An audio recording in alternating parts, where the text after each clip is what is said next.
네, 오늘 사순절 넷째 주일을 맞이해서 요한복음 강해 23번째 시간으로 본문 7장 1절에서 9절 말씀 중심으로 전국구 인물이 되고 싶습니까?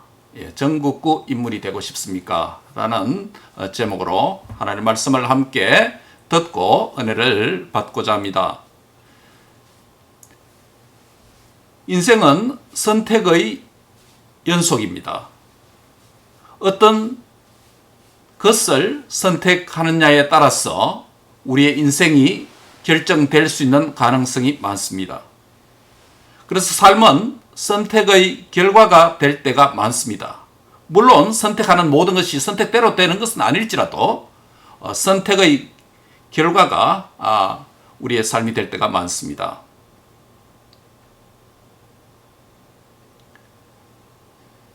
여름에 베케이션 시절이 돌아오면 이곳으로 여행 갈까? 올여름은 이곳으로 저곳으로 여행 갈까? 여러 가지 선택 초이스가 우리 앞에 놓일 때도 있습니다. 차를 사게 되면 이 모델을 살까? 저 모델을 살까? 집을 선택하게 되면 이 집을 살까? 저 집을 선택할까? 생각합니다. 결혼을 한다면 이 형제와 결혼할까? 저 자매와 결혼할까? 선택의 기로 앞에 놓이게 됩니다. 자녀들이 대학을 졸업하고 직장을 선택할 때가 되면 이 직장에 어플라이 해볼까? 저 직장에 지원해볼까? 라고 생각합니다. 또 고등학교를 마친 우리의 자녀들은 상급학교 진학하기 위해서 이 대학에 지원해볼까? 어떤 대학에 갈까? 어떤 전공을 선택해볼까? 끊임없는 선택이 우리 앞에 놓여져 있습니다. 많은 인생의 부분들이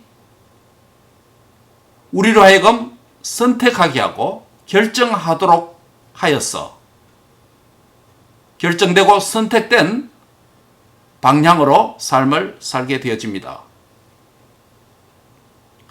오늘 성경을 읽었던 이 본문은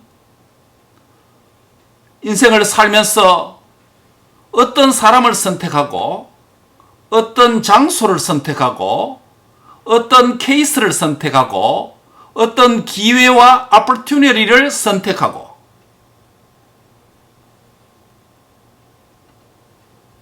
그런 선택의 문제에 대해서 그리스도인으로서 어떤 원리와 원칙을 갖고 선택해야 될까?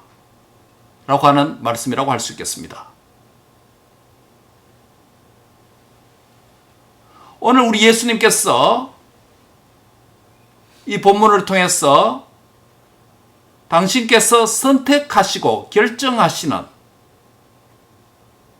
모습을 이 본문을 세 부분으로 나누어서 함께 생각하면서 이 본문이 어떻게 전개되고 발전되어서 주께서 주시는 우리를 향한 음성이 무엇인지 다 듣고 믿고 실천하여서 하나님의 영광을 위한 바른 결정과 결단의 삶을 살아가는 복된 그리스도인이 다 되시기를 주의 이름으로 축복합니다. 먼저 첫 번째 본문은 1절부터 2절까지 본문인데요. 두려워서 피하는 것이 아니라 하나님의 때를 기다리시는 예수님의 모습을 이 본문이 계시하고 있습니다.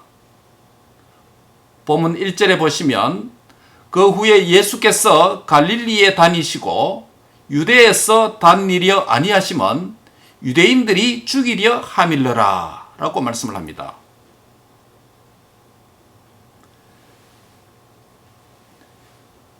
(7장 1절에) 시작하는 단어가 그 후에라고 하는 시간 부사입니다. 직역하면 헬라 원문을 직역하면 이렇습니다.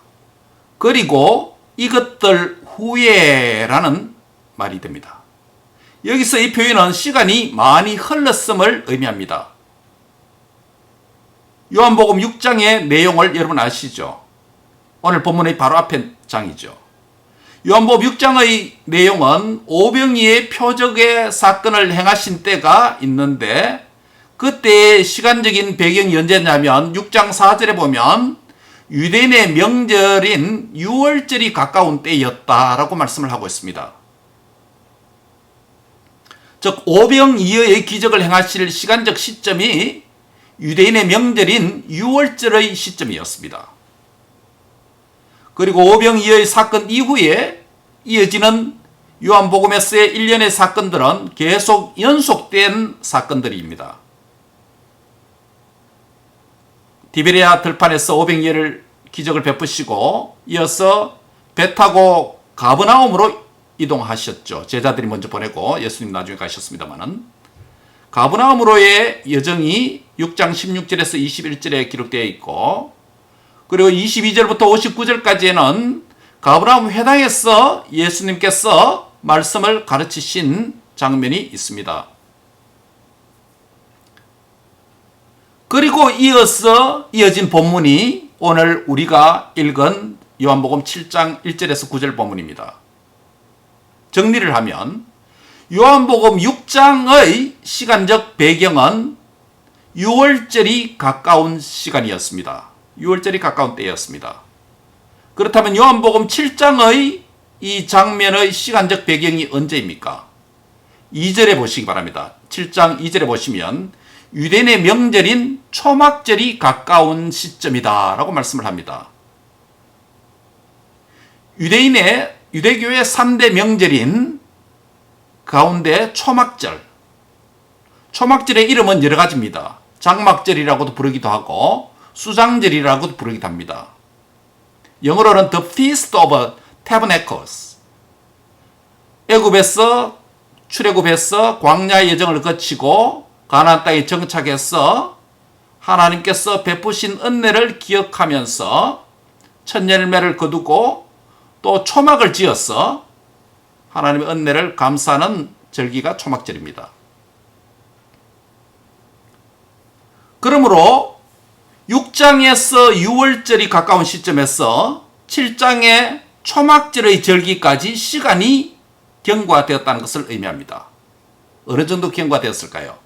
적어도 6개월이 경과되었다고 말하는 것입니다. 하지만 본문은 서로 연결되어져 붙어 있습니다. 우리가 성경을 읽을 때 서로 연결되어 있다고 해서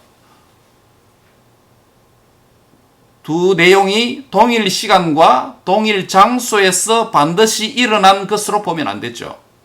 그래서 성경을 읽을 때마다 시간적인 변경이 일어났는지 공간적인 장소의 이동이 일어났는지 잘 살펴서 관찰해서 읽는 것이 성경의 의미를 정확하게 파악할 수 있는 성경의 의식 있는 독자다라고 말할 수 있습니다. 현재 예수님께서 갈릴리에서 다니시고 유대의 땅에서 다니지 아니하려 하신다라고 1절에 말씀했습니다. 무엇 때문입니까? 유대인들이 예수님을 죽이려고 하기 때문입니다. 이 말은 예수님께서 유대인들의 살인 위협을 느끼고 계신다라는 의미가 됩니다. 그렇다면 예수님께서는 유대인의 위협이 무서워서 두려워서 그분의 사역에 있어서 제한과 제약을 받고 있다는 말씀입니까? 그건 아니죠. 예수님은 정말 유대인들을 무서워하고 있습니까? 그렇다면 앞으로 그 험난한 길을 어떻게 갈 수 있겠습니까? 때가 되면 자신을 죽이시려는 것을 아시면서도 우리 예수님은 예루살렘으로 스스로 올라가시는 모습을 우리가 보게 됩니다. 그러나 예수님은 현재 이곳에서 하실 일이 있고 그리고 미래 그곳에서 하실 일이 있는 것입니다. 예수님께서 이렇게 하신 것은 비겁한 행위가 아니라 비겁한 결정이 아니라 비겁한 행동이 아니라 하나님의 뜻을 이루기 위한 당신의 전략적인 결정과 행동이라고 할 수 있습니다. 예수님께서는 자신의 사역이 다른 어떤 것에 의해서 영향받지 않으시려고 하는 것입니다. 우리 예수님의 구원 사역이 다른 어떤 상황에 의해서 영향을 받지 않으시고 하려고 계십니다. 우리는 살아가다 보면 때로 상황이 우리를 이끌어갈 때가 있습니다. 그래서 하나님의 뜻을 분별할 때 상황을 잘 관찰해라 말하기도 하고 조언하기도 합니다. 그래서 상황이 흘러가는 대로 물이 흐르듯이 자연스럽게 흘러가는 것이 하나님의 뜻이다라고 말할 때가 있습니다. 예, 맞을 때도 있습니다. 그러나 적어도 오늘 본문의 상황은 그런 조언과 그런 상담의 내용은 틀렸다고 할 수 있습니다.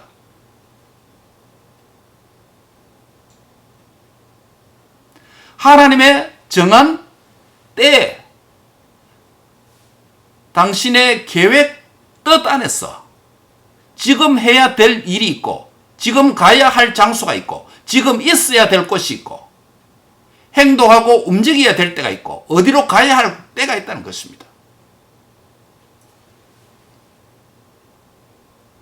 그리스도인이라면 자신의 생각과 뜻대로 사는 자가 아니라 자신의 감정대로 말하고 행동하는 것이 아니라 하나님의 뜻이 무엇인가? 하나님이 기뻐하시는 것이 무엇인가? 하나님께서 영광 받고 즐거워하시는 일이 무엇인가? 그쪽에 우리의 영혼의 촉수가 집중되어야 됩니다.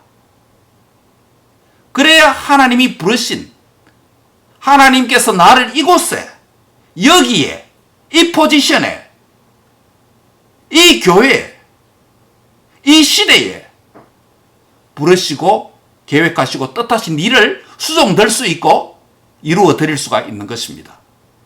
사랑하는 성도 여러분, 하나님의 때가 언제인가? 하나님의 기뻐하신 일이 무엇인가? 하나님이 나를 통해서 이루시고자 하는 즐거워하시고자 하는 그 계획이 무엇인가? 거기에 초점이 맞추어지기를 바랍니다. 만약 나의 결정과 말과 행동과 행실이 나의 미래 플랜과 계획이 이러한 원리에서 멀리 떨어져 있다면 오늘 이 말씀을 듣는 가운데 나를 향한 하나님의 뜻이 무엇인지 나를 향한 하나님의 계획이 무엇인지 하나님이 기뻐하시고 나의 결정을 통해서 영광받고자 하시는 부분이 무엇인지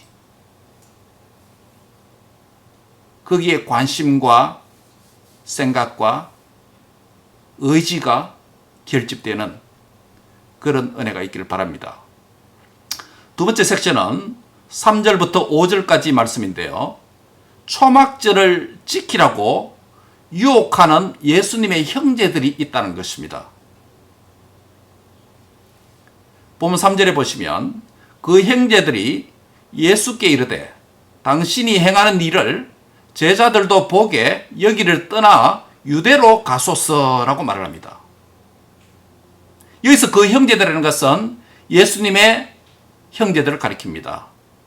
물론 예수님은 아버지와 어머니 부정 모혈로 태어난 생물학적인 출산하신 분이 아니기 때문에 혈육적으로 형제는 아니죠, 실제로 따지면. 그러나 요셉과 마리아라고 하는 어머니 안에서 한 가정에서 태어난 나머지 형제들을 그 형제들이라고 부르는 것이죠.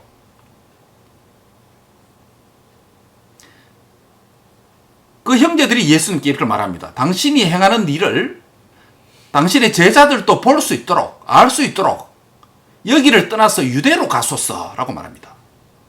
여기는 지금 갈릴리를 가리키잖아요. 스스로 나타나기를 구하면서 묻혀서 일하는 사람이 없습니다.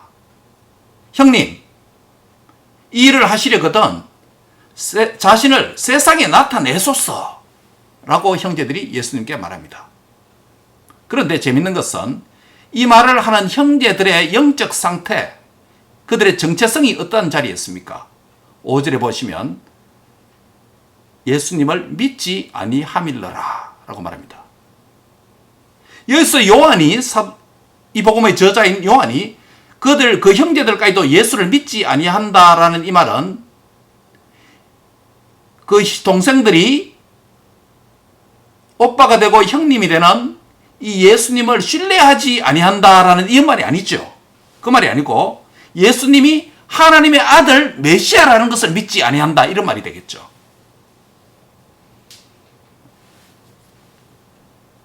이런 점에서 믿지 않는 불신자였던 형제들은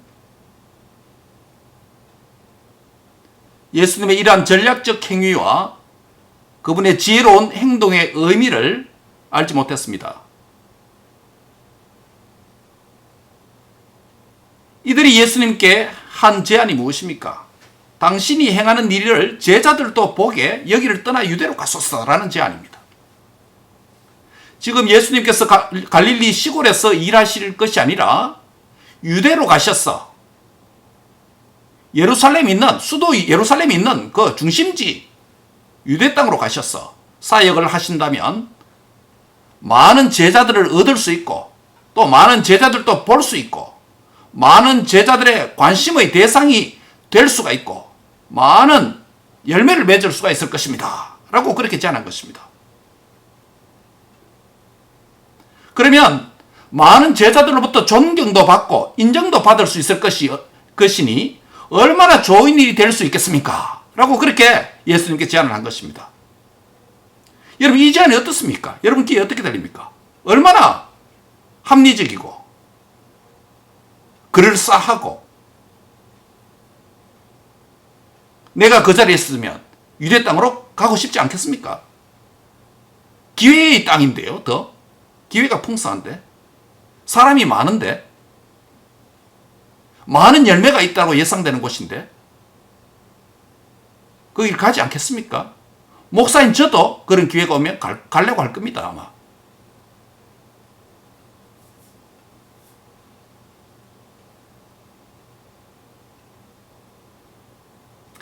사절의 예수님의 형제들은 또 이렇게 말합니다. 스스로 나타나기를 구하면서 묻혀서 일하는 사람이 없나니 이 일을 행하려 하거든 자신을 세상에 나타내소서라고 말합니다. 이 말이 무슨 뜻입니까? 스스로 뜻을 정하여서 무엇을 계획하고 기획하고 생각하고 있는 꿈을 실현하려고 하는 사람들은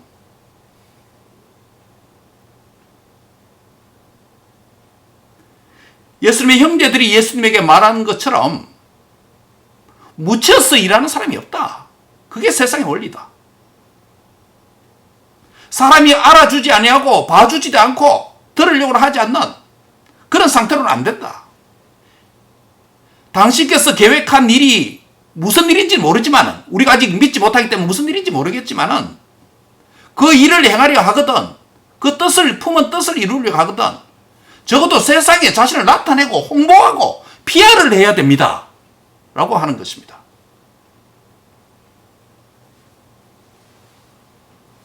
자기 PR 시대라고 오늘 21세기에 말을 하지만은 사실 1세기에 예수님의 형제들이 자기 PR 시대라고 이미 말한 적이 있습니다. 예수님이 벌써 자기 PR 시대라는 말을 형제들로부터 들었습니다.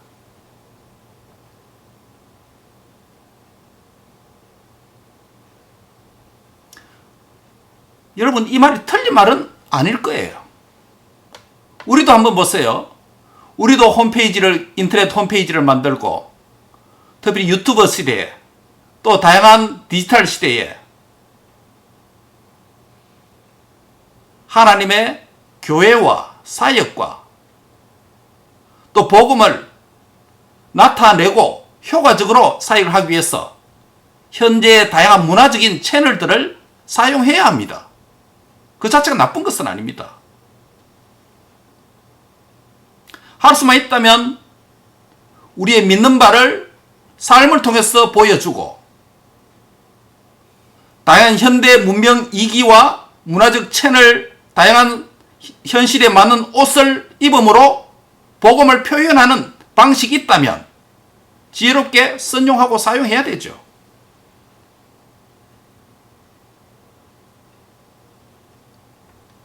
그런데 예수님의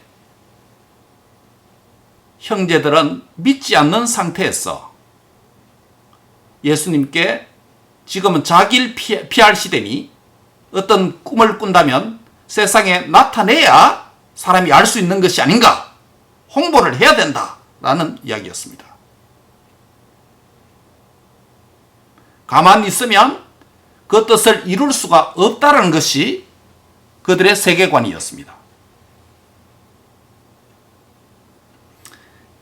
그런데 예수님은 세상에 자신을 나타내시려고 하지 않는 것은 아니죠. 다만 때가 안 되었을 뿐입니다. 그렇죠? 나중에 구속사역을 위해서 예루살렘에 가시잖아요.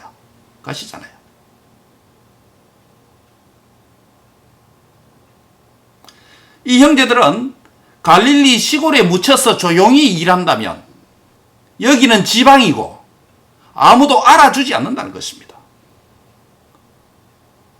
설사 알아주고 인정해 준다고 할지라도 지방 한 구석에서, 지구촌의 한 구석에서 일한다면 그 영향력은 너무 미약하다는 것입니다.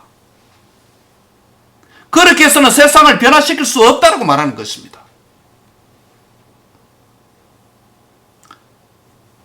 예수님이란 그들의 말을 요즘 현대로 표현하면 당신이 전국구 인물로 떠려고 한다면 당신이 품고 있는 하나님 나라가 무엇인지는 모르겠는데 그 원대한 포부를 실현하려면 여기 갈릴리 촌에서 묻혀서는 안 된다는 것입니다. 중앙 무대에 가야 매스컴도 탈 수 있고 유대라고 하는 유다 중앙 무대에 가야 거기에 엘리트들도 많이 있고 그런 사람들이 당신을 인정해 줄 수 있고 영향력을 줄 수 있어야 당신이 전국구 인물이 되고 세계적 명사가 될 수 있습니다. 라고 말하는 것입니다. 한마디로 전국구 인물이 되라고 하는 유혹입니다. 영향력 있는 사람이 되라고 하는 소리입니다.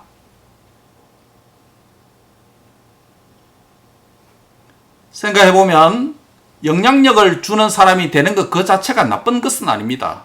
우리도 그리스도인으로서 영향력을 주는 삶을 살아야 되잖아요. 유대로 가는 넓은 무대, 삶의 중심지로 나아가는 것 자체가 나쁘다라고는 볼 수는 없습니다. 예수님께서는 언젠가 유대 예루살렘으로 들어가실 것입니다. 단지 그때가 되지 않았을 뿐입니다. 아직 때가 되지 않았는데도 불구하고 예수님의 형제들은 예수님께 그렇게 제안을 하고 심지어는 압박하고 강요했습니다. 예수님께 전국구 인물에 대한 유혹의 주파를 던졌습니다. 물론 예수님은 거기에 휘둘리지는 않으셨습니다. 왜냐하면 예수님은 하나님의 때를 기다리면서 움직이시는 전략적인 지혜자이기 때문입니다. 이것은 예수님께서 어떤 정치적인 꼼수를 쓰신다는 말이 아닙니다. 어떻게 하면 예수님의 구원사역을 하나님 뜻 안에서 아름답게 열매를 맺을 수 있을까라는 생각이 예수님의 행동 결정의 동기와 목적이었을 것입니다. 예수님의 형제들이 예수님께 한 이 말과 제안을 하는 그들도 자기 형님, 자기 오빠 예수님이 잘 되기를 원하는 그런 마음에서 했을 것입니다. 자기 형제가 잘못되고 실패되기를 바라는 형제들이 어디에 있습니까? 가족이 어디에 있습니까? 그들은 분명 그들의 형제인 예수님을 사랑해서 하는 말임에 틀림없습니다. 그러나 그들의 이런 제안과 말은 믿음 없는 세상 사람들의 말과 똑같은 것들이다라는 것입니다. 그래서 이 본문의 저자 요한은 그 형제들이 예수님을 믿지 아니했다라는 단서를 달아놓은 것입니다. 한마디로 그들의 말은, 그들의 정신은 세속적인 세계관이고 세속적 성공주의에 사로잡힌 자들이라고 말할 수 있습니다. 사실 예수님의 형제들이 이 말과 제안을 한 이유가 5절에 기록되어 있죠. 말씀드린 대로 그 형제들까지도 예수님을 믿지 아니함이라. 그 형제들은 예수님을 형제 및 가족으로 사랑했습니다. 하지만 예수님의 하나님 되심은 아직 믿지 않았습니다. 다른 말로 표현하면 좋은 인간관계는 있는데 하나님과 신앙관계는 아직 없습니다. 그래서 그런 말을 한 것입니다. 형제애, 가족애는 있는데 형제애와 가족애는 있는데 하나님에 대한 믿음과 사랑은 없는 자의 말이라는 것입니다. 어저께 우리 이원서 선교사님과 이 인터뷰를 하는 가운데 한 가지 사실을 들은 것이 있습니다. 우리가 지금 계속해서 선교사님이 인터뷰 영상을 보고 있지 않습니까? 선교사님들의 선교지인 이 나라를 결정할 때 다양한 생각을 가지고 기도해 오셨습니다. 이 나라를 위해서 기도하고 준비해 왔는데 어느 날 갑자기 전화라고 가라고 하는 그런 케이스가 몇 분들이 있었잖아요. 우리 이원수 선교사님 가정도 다른 나라에 더 관심이 많았는데 특별히 인도로 또 인도해 주셨고 인도 가운데서도 특별히 기도하고 준비하고 다 3일 전까지 이 도시에서 하려고 다 준비가 돼 있었는데 갑자기 다른 도시로 가라라고 하는 총회 선교부를 통해서 그렇게 인도하셨다는 것입니다. 그래서 그 상황에서 얼마나 힘들었고 또 눈물 있는 일이 있었다라는 것을 간증을 듣게 되어졌습니다.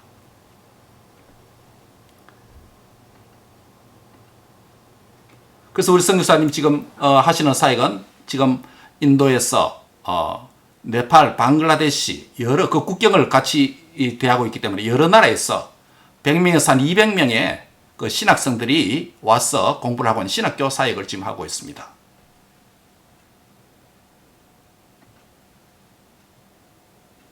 하나님께서 우리 이원수 선교사님의 가정과 헌신과 또 사역을 위해서 예배 놓으신 그곳으로 그 장소로 인도해 주셔서 힌두이즘과 불교권과 또 이슬람이 얽혀있는 히말라야 산맥을 중심으로 한 그 복음의 불모지대에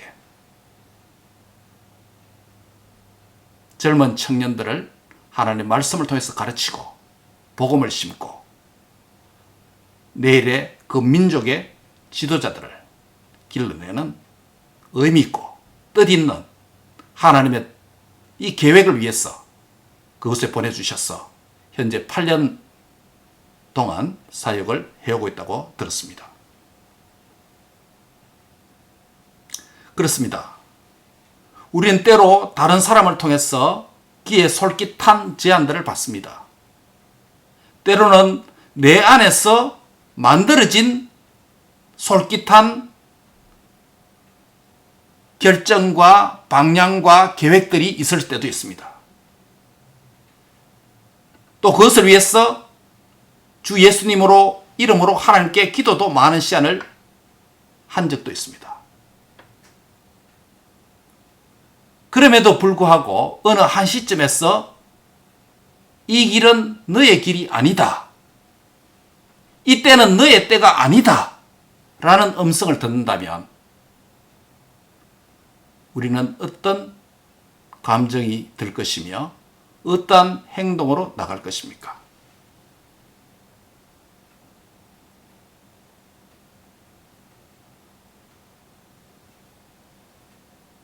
예수님의 형제들은 믿음이 없는 상태에서 단지 형제애와 가족애로 똘똘 뭉쳐진 그 예수님께 선한 제안이라고 여기고 그렇게 했던 것입니다. 오늘 우리 주위에도 이런 부류의 사람이 많이 있을 수 있습니다.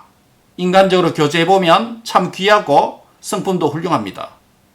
그런데 결정적으로 신앙이 없는 사람이 의외로 많습니다. 사람은 좋은데 그리고 그 속에서 나오는 말은 나를 위한 것 같은데 깊이 생각하면서 하나님의 뜻대로 살려고 하는 자들에게 그 말은 아무런 도움과 지혜도 줄 수 없고 도리어 그 말들이 유혹과 강요함이 되는 경우가 많습니다. 왜 그럴까요? 그 말하는 사람이 결정적으로 무엇이 없기 때문에 하나님에 대한 믿음이 없기 때문입니다. 설사 믿음이 있는 사람이라고 하더라도 성경적인 진리의 말씀에 대해서 무지하기 때문입니다. 즉 하나님의 뜻에 대해서 무지하기 때문입니다. 그래서 여러분은 잘 분별해서 사람의 소리를 들어야 됩니다. 현재 상태에서 어떤 일을 해야 하는지 상황 파악에 무지한 자가 말하는 소리, 그들이 나의 형제와 가족애가 있기 때문에 그 소리를 들을 필요는 없는 것입니다. 하나님의 주권적인 뜻에 대한 믿음과 신앙이 있는 자의 소리에 귀를 기울여야 합니다.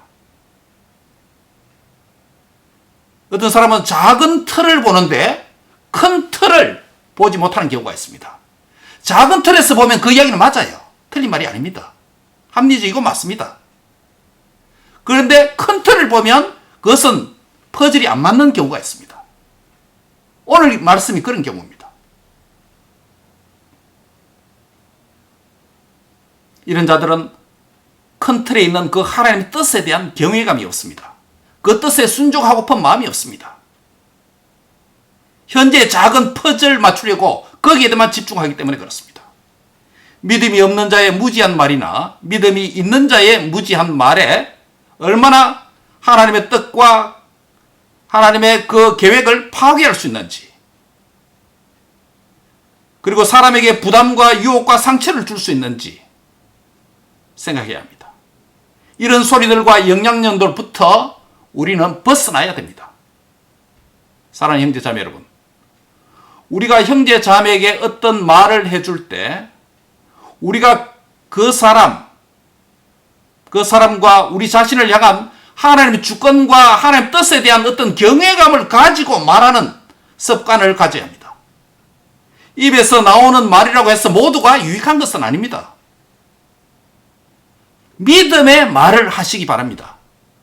하나님의 뜻에 합당한 말이 맞는가 생각하고 말하시기 바랍니다. 듣기 싫더라도 믿음의 말은 유익을 줄 수가 있습니다. 듣기 좋더라도 믿음이 없으면 하나님의 뜻에 대해서, 현재 하나님의 뜻에 대해서 무지한 말을 하면 불편할 때가 있습니다. 심지어 믿는 사람이라 하더라도 그 사람이 하나님의 은혜가 결핍하고 은혜 생활을 하지 못하면 이런 오류를 범할 가능성이 많습니다. 이런 점에서 은혜가 부족하면 말조심을 해야 됩니다. 은혜가 부족하면 자기 중심적이 됩니다. 세상 중심적인 자가 되어버립니다. 반대로 은혜가 충만하면 하나님이 중심이 됩니다. 하나님의 뜻이 무엇인지 생각하게 됩니다. 그래서 은혜와 진리로 충만하여서, 은혜와 진리가 충만하신 예수님으로 충만하여서 하나님이 기뻐하시고 하나님이 즐거워하시고 하나님이 원하시는, 그리고 교회의 덕의를 세우는 그런 말을 하는 자가 되시기를 바랍니다. 그런 결정을 하는 자가 되시기 바랍니다. 마지막 본문은 6절에서 9절까지입니다. 이 본문에는 내 때는 아직 아니라라고 말씀하시는 예수님의 모습을 보게 됩니다. 6절에 보시면 예수께서 이르시되 내 때는 아직 이르지 아니하였거니와 너희 때는 늘 준비되어 있느니라 라고 말합니다.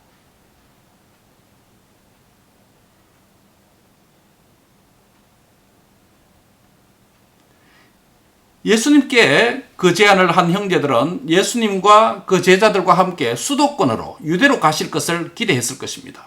그런데 예수님께서 6절에 말씀하신 대로 내 때는 아직 이르지 아니했다. 이 말은 앞으로 갈 것이다 이 말이 되겠죠. 그렇죠? 단지 때의 문제입니다. 그러나 흥미로운 말씀이 하나 있는데 너희 때는 늘 준비되어 있다 라고 말합니다. 이 무슨 말입니까? 내 때와 너희 때가 무슨 말입니까? 예수님은 여기서 자신의 시간과 자신의 때의 개념을 말씀하십니다.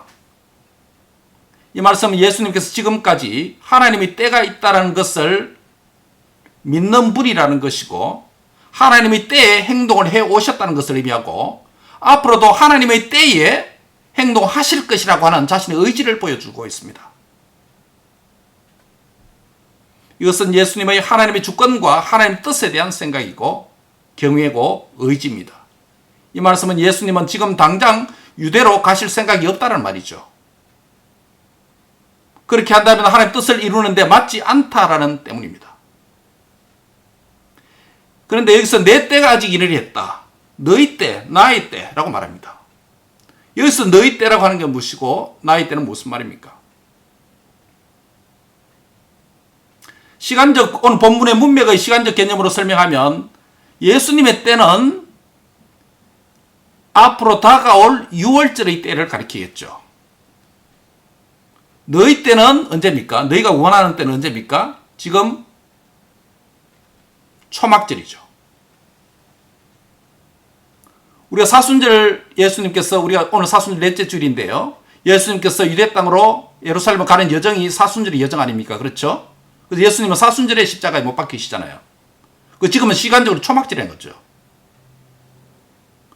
본문의 문맥으로 이야기하면 예수님의 때, 내 때는 다가오는 6월절 때 올라갈 것이고 너희 때는 지금 올라가려고 하니 너희가 말하는 때는 초막절이다 라는 이런 말이 되겠고, 또 다른 의미로서 내 때는, 너희 때는 라고 하는 것은, 내 때는 예수님께서 십자가에 못 박히시는 구원의 때라고 말한다면, 너희 때는, 즉 예수님의 때는 단회적인 어떤 구원의 사역을 가리킨다면, 너희 때는, 너희는 언제든지 구원받을 수가 있다,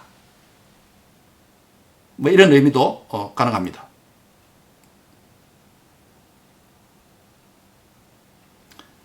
팔절에 예수님 제자들에게 너희는 명절에 올라가나 내 때가 아직 차지 못하였으니, 이 명절은 초막절을 가리키죠. 초막절에 너희는 올라가나 내 때는 아직 차지 못해 나는 명절에 올라가지 아니하겠다라고 말씀합니다.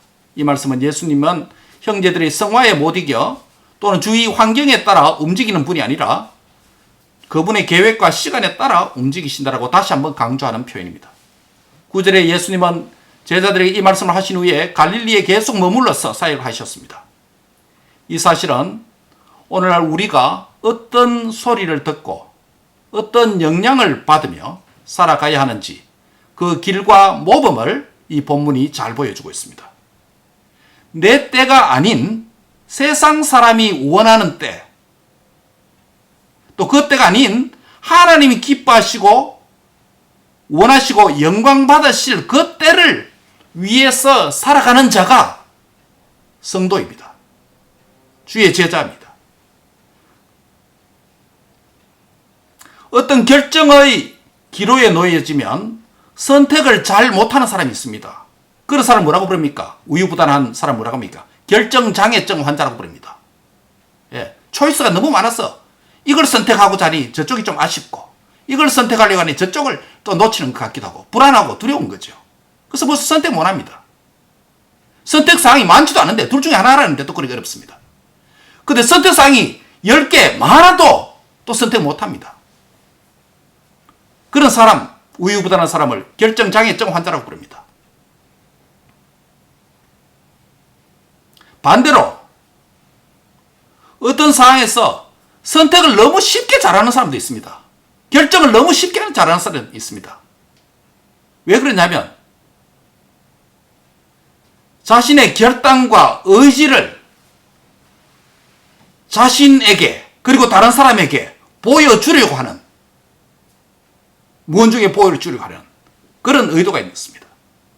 그런 사람을 뭐라고 부르냐면 결정 만용증 환자입니다. 예. 만용을 부려서 내가 이 사람 결정을 하고 결단해버리고 그러면 자신도 만족이 오고 다른 사람에게도 유익할 것이다 라고 판단해버립니다. 성도 여러분, 여러분은 결정 장애증이 있습니까? 그렇지 않으면 결정 만용증이 있습니까? 둘 다 문제입니다. 내 때가 아니라, 세상의 때가 아니라, 다른 사람의 때가 아니라 하나님의 때를 결정하는 은혜의 결정의 사람이 다 되시기를 주의 이름으로 축복합니다. 예. 결정 장애증도 아니요, 결정 만용증도 아닌 은혜의 결정자.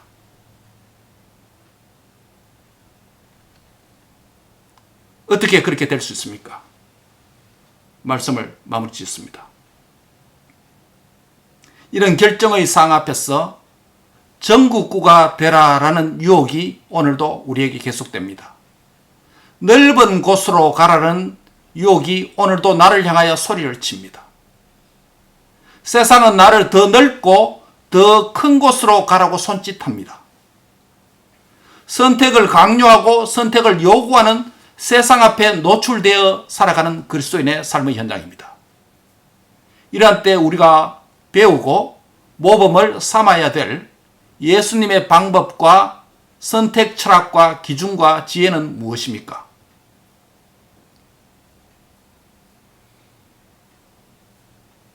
돌이켜보면 우리 예수님은 짧은 3년 공생애를 마칠 때에 내가 다 이루었다라고 말씀하실 만큼 아버지의 뜻에 집중했던 분임에 틀림없습니다.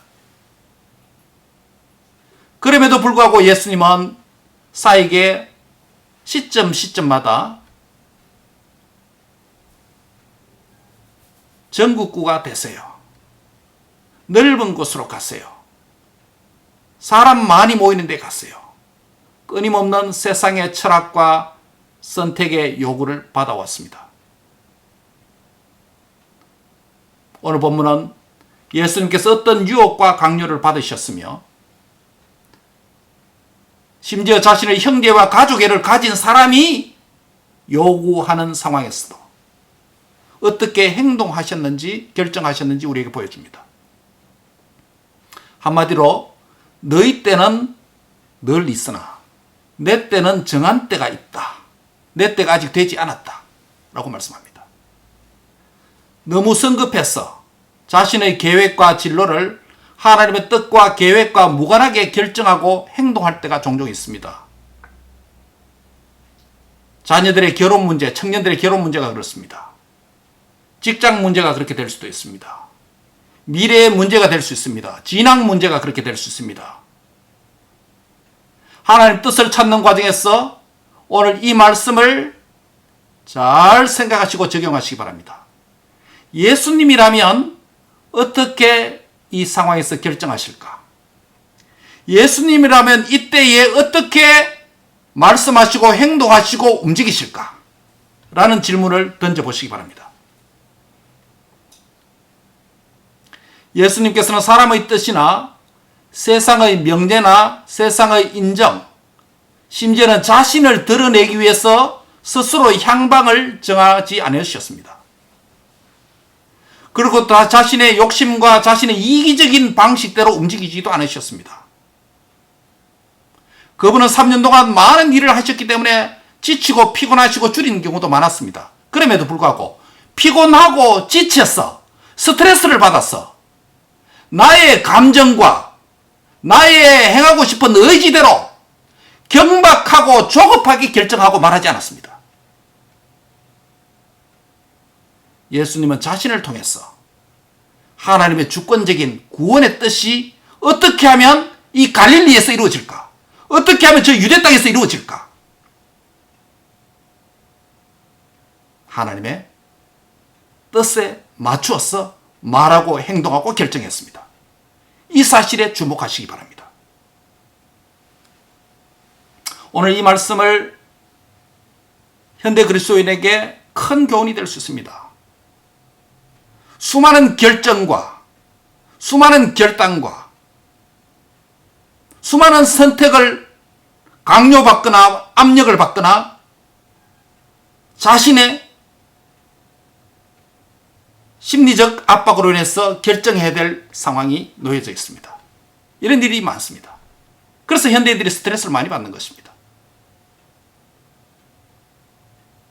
이 스트레스에서 벗어나고 이 스트레스에서 영향받아 결정하지 않고 이 피곤함과 지침에 따라서 결정하는 것 말하는 것이 아니라 잠잠히 내 안에 계시는 예수님이 원하시는 뭔가, 예수님이 나와 우리 가정과 우리의 직장과 진로와 교회와 당신의 하나님의 나라를 위해서 복음의 일꾼으로 그리스도인으로 부르신 그 뜻과 의지, 그 목적이 무엇인가, 그것에 맞게 말하고 결정하고 행동하는 그런 은혜가 우리의 잘못된 왜곡된 결정장애증을 교정할 수 있기를 바랍니다. 결정 만용정을 교정할 수 있게 바랍니다. 이게 오늘 우리에게 주시는 하나님의 음성입니다. 하나님의 뜻입니다. 이 말씀을 듣고 말씀이 여러분의 삶에 깊은 영향과 변화를 일으키는 은혜가 있기를 바랍니다. 하나님의 때에 하나님의 방법으로 행하는 자가 되시기를 바랍니다. 하나님의 주권적인 뜻의 성취를 위한 삶에 집중하는 은혜가 성령님의 도우심으로 여러분에게 열매 맺는 은혜가 있기를 주의 이름으로 축복하고 기도합니다.